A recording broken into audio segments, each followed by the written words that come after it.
Hello and welcome back to another Popcorn Chat. I hope you guys are doing well. In this video, I'm speaking to you about the kind of sequel to the 1996 film, Twisters.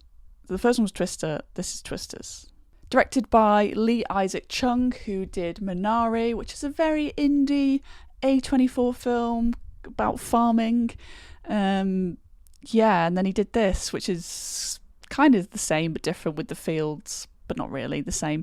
So very similar kind of story to the original one, but with a very much sort of new twist, new characters, carrying on that kind of legacy. I'd seen the trailers quite a few times for this film, and I have to say I was quite hyped for it. And one of the things that surprised me most was Kate's narrative throughout this film. I was really taken back by how much this was very much about trauma. You know, we've seen it in those kind of reboot requels with Scream, Halloween, so they're very much going down that angle of how we can sort of progress by looking back, and this film very much deals with that, and I appreciated it, and it gives it a new kind of step up from the original film. Throughout the journey of the film, it is about her. You know, these other men particularly come into her life and, you know, add something to it, but, you know, it's still about her, and she ultimately is the one that has to do the job, and I loved that about this. Furthermore, we do have this love triangle situation going on between Daisy Edgar-Jones, Glenn Powell and Anthony Ramos.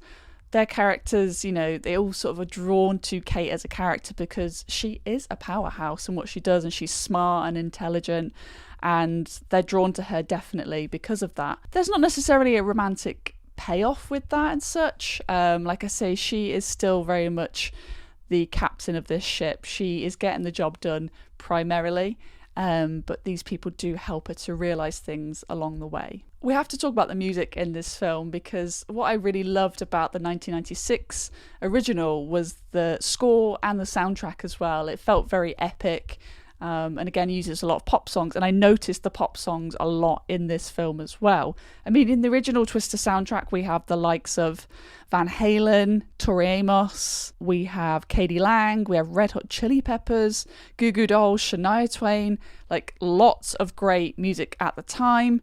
And then with Twisters, this newer film, we had Luke Combs, Kane Brown. These are some like modern country artists. Leon Bridges, didn't notice Leon Bridges. Shania Twain again. So there's lots of, you know, similar things by using current country artists in particular, alongside that score. The score itself didn't really grab me as much this time. I do think the score in the original was better, but I still loved the use of pop music in this, and I was like tapping my foot along, you know. And you know, Glenn Powell's character just comes in his pickup truck with the music blasting, or they turn it on in those storm chasing moments. They were really, really fun. One of the things that really stood out to me with the original Twister was the side characters. Now we get some familiar faces in that sort of crew, and we kind of do it again in this film. We have lots of great young actors in this. We have Brandon Pereira, we have Daryl McCormack, we have Sasha Lane, Kiernan Shipka, Katie O'Brien, like, you know, some real sort of actors that are having their moment at the minute in Hollywood.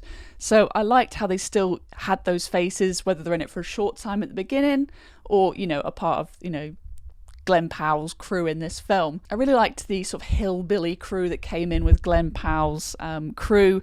I thought they were so charismatic, and I was instantly drawn to them. You're like, oh, what are these people? Are these good people? I'm not so sure. But they had such sort of fleshed out personalities. They were three-dimensional characters, and I absolutely loved them. And I was waiting for that to kick in. I was like, yep, I love these guys instantly, for better or for worse, but they ended up being all great, to be honest. I do think the pacing is off at times in that second act when we're with Kate and we're with Tyler and they're looking through her old research.